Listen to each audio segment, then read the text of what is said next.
Oh great, just what the car market needs, yet another SUV. Actually wait, no, this is not an SUV. Kia states this is a CUV, a crossover utility vehicle. Okay Kia, if you say so. That aside, what this is the brand new Kia Xceed, the crossover version of the Ceed hatchback. But can it do enough to exceed expectations? You like what I did there, Xceed? No, that's a terrible pun, I'm so sorry. I'm going to walk off now in shame. The Xceed is the latest model to join the Ceed family, and in essence it's a Ceed hatchback that's on its tippy toes and wearing a slightly different costume. That's by no means a bad thing, as I think the latest Ceed lineup is one of the best looking yet.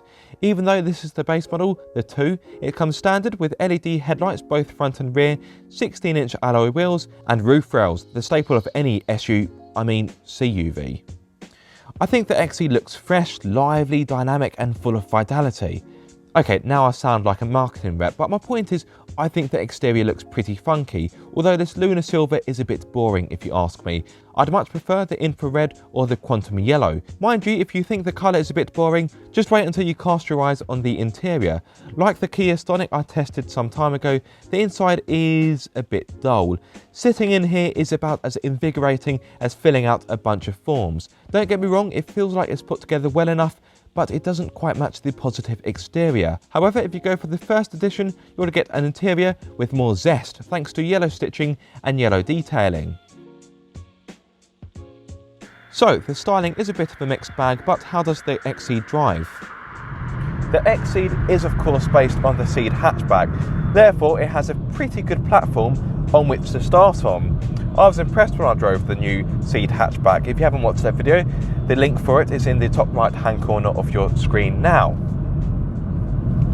The Xceed is of course taller and it's also a bit longer as well. The Xceed is 85mm longer compared to a Ceed hatchback, but is 90mm shorter compared to a Sportage. In regard to ride height, depending on which alloys you go for, the Xceed can be up to 44mm higher in regard to ground clearance compared to the Ceed hatchback. So if you want something with a higher driving position, then this is the one to go for. Not only is the ground clearance increased by up to 44mm, but so is the hip point for the driver. So if you do fancy a Ceed but you want something a bit more raised up, then this is the car to go for. The first thing to strike me about the Kia Xceed is just how comfortable it is. Now the reason for that is because it has hydraulic bump stops like you get in a Citroen C5 Aircross. Don't get me wrong, this isn't quite as comfortable as a Citroen, but hey, it's not too far behind. And to drive, it's very pleasurable. This road has got quite a few different undulations, and a few potholes for that matter. However, the Xceed is doing a pretty sterling job of soaking everything up. Don't get me wrong, it's not a magic carpet ride and it's still a little bit firm compared to, let's say, a Citroen, but compared to the Kia Xceed, this definitely feels more compliant and easygoing. Unlike a Citroen, this is actually quite involving to drive and it is quite fun. On the right road, you can actually have a good amount of enjoyment out of the Kia Xceed. The body roll is well controlled, the grip is competent, the car feels sure-footed, and it feels agile and nimble as well. Now don't get me wrong, this isn't of course a hot hatch, but this is more enjoyable than I was expecting. The steering has got a decent weight to it. Okay, there's not a lot of feedback, but I wouldn't expect it in a car like this in all honesty. The brakes perform pretty well. They can be a little bit snatchy in slow moving traffic, but on these kind of roads they perform just fine and they've got a good amount of bite to them. This engine performs pretty well. Yes, it is a little bit shouty towards the top of the rev range, but for the most part it's refined and it blends into the background very nicely indeed. So for a longer journey, this should be a pretty easy car to live with. However, there is a bit of tyre noise. I wouldn't say it's deafening, but at the same time I wouldn't call it quiet either, especially if you consider I'm on 16-inch alloys, not the larger 18-inch alloys that can be found on the 3 trim level or the first edition. So if I just shut up for a few moments. Hopefully you can hear the tyre noise. I'm doing about just above 50 miles per hour, so doing a fair amount of speed. And I wouldn't say it's peaceful in here. Now, the wind noise, I haven't found any real issues in regards to wind noise. It's just really the tyres that are making a bit of a racket.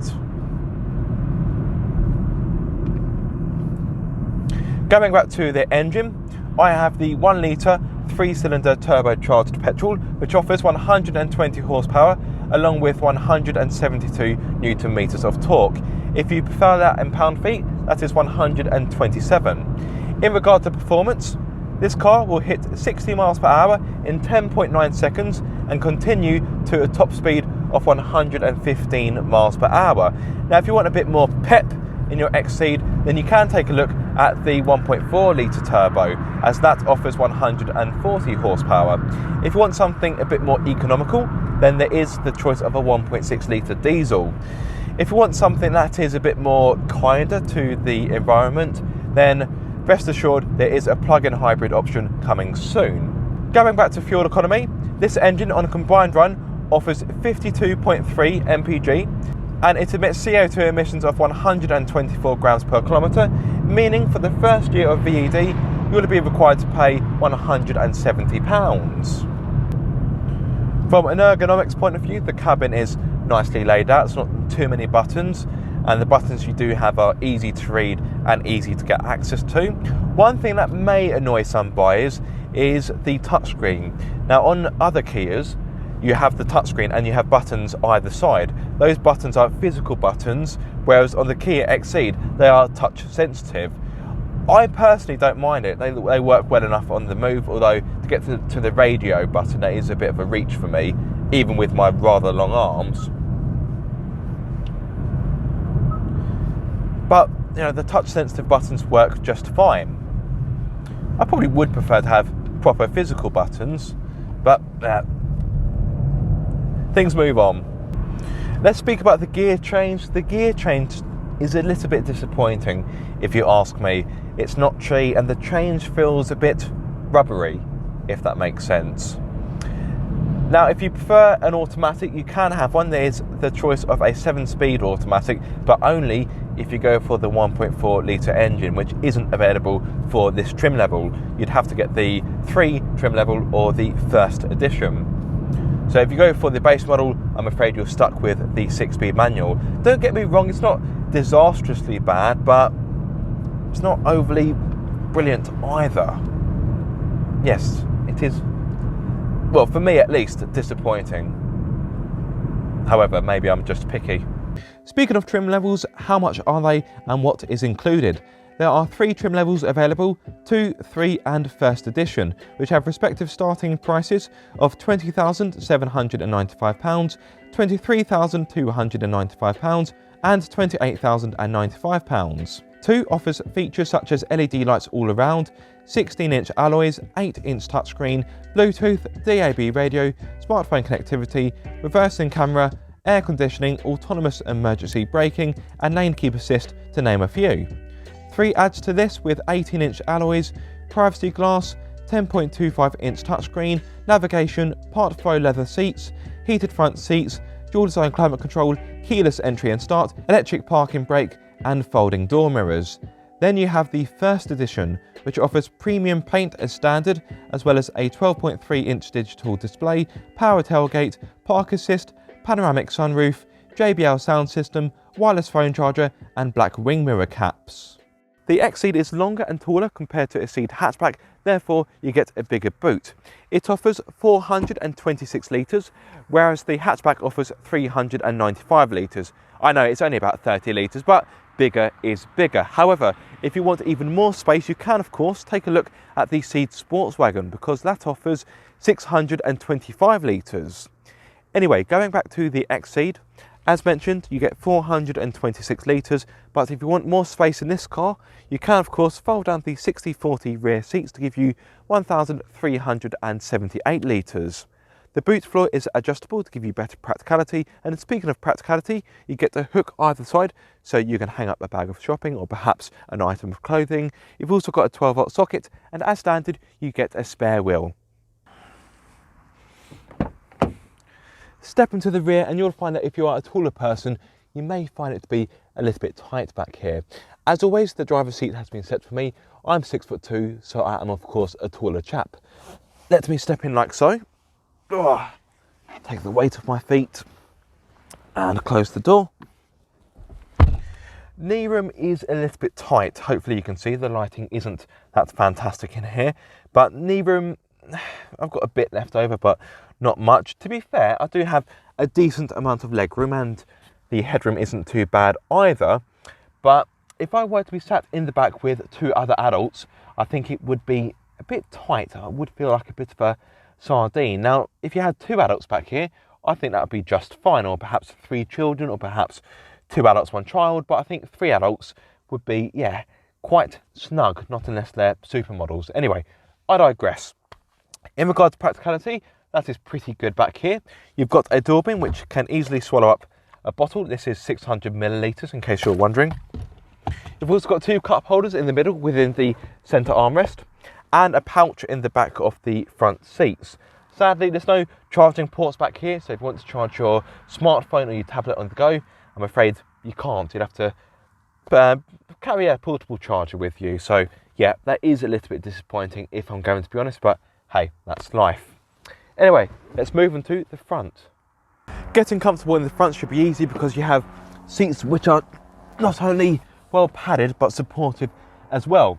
I do have a minor complaint though, and that is that the headrests are quite firm.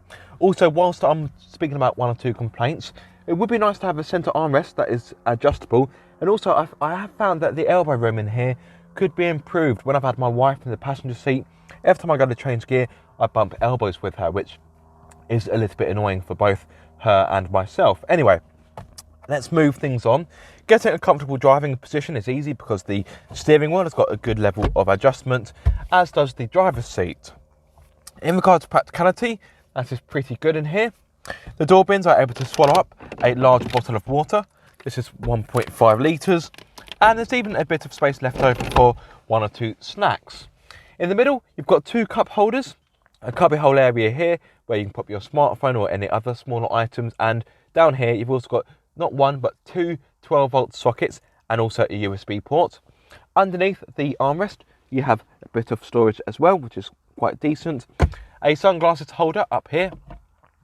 That's also a nice handy feature. And of course, last but not least, you do get a glove box, which once more offers a decent amount of space. Visibility out of the Kia Xceed is absolutely fine. I've got no problem seeing out the front. The A-pillars are raked, so I've not had any issue with visibility at junctions. Wing mirrors are of a good size. And the rear window is also pretty good in regard to its size. It's quite wide and it's easy to see out of. So once again, it is time for Ask Aaron, the segment in which you guys get to ask me questions about whichever car I'm testing. So here we go for the brand new Kia Xceed. I've got just 2 questions for this car. The first of which is, does it exceed your expectations? You know what, it does. When I drove the Kia Stonic a while back, I had mixed feelings about it, and I thought this would be a similar kind of story. But you know what? I have been impressed by this car. It's comfortable, it drives well, it's quite fun on the right road, the specification is pretty good, and I think it is a smart looking car. So I think this ticks many boxes, and I've been pretty happy with this car, to be honest. Second question, is it really worth it over the Ceed hatchback? That, my friend, is a good question. Now, if I'm thinking with my sensible trousers on, these are my sensible trousers, I think, I would say this isn't worth it over the Ceed hatchback because, like for like, this is around £2,000 more expensive. That's a fair chunk of money, and let's face it, it's not that much more practical. Yes, you do get a raised ride height and a raised driving position, but if you don't really want or need that, then I would urge you to go for the Ceed hatchback because it's cheaper, it's not that less practical, and it just makes more sense. And if you really do need more space, then to get this Ceed sports wagon, because even that with a massive boot is cheaper than this car by around £1,000. So you don't really buy this if you really crave and yearn that raised ride height. Go for the Ceed hatchback, that's my advice. Anyway, that is Ask Aaron, done and dusted until next time. At the time this video was made, the Kia Xceed is yet to be crash tested by Euro NCAP, but bearing in mind it is part of the Ceed family, it is likely it will receive 4 stars. However, theoretically speaking, if you go for the optional Advanced Driver Assistance Pack, that can be bumped up to 5 stars. Now, in case you're wondering what is part of the ADAP, the Advanced Driver Assistance Pack, that gives you an upgraded version of the autonomous emergency braking, and for the automatic versions, it also gives you adaptive cruise control. In regard to standard features, you get 6 airbags, speed limiter, autonomous emergency braking, driver attention warning, high beam assist and hill start assist. So, time to conclude. Has the Xceed exceeded my expectations? Yes, it has. I've been quite surprised at how comfortable yet engaging to drive it is, because sometimes it's difficult to get those two elements to meet in the middle. So Kia, you've done a good job there. I've definitely enjoyed my time more with this car compared to the Stonic, but like the Stonic, it's difficult to recommend this over its hatchback sibling. The hatchback is around £2,000 cheaper, and it's not really that less practical compared to the Xceed. So I can only really recommend this if you want to have a Ceed that's a bit higher off the ground. But if you don't need that, you don't really need this car. This is a good car, but difficult to recommend. Thank you so much for watching this video. I hope you have enjoyed it. If so, be sure to like, subscribe and to ring my bell so you get notified every time I make a video. But until the next time guys, be sure to keep up the car obsession.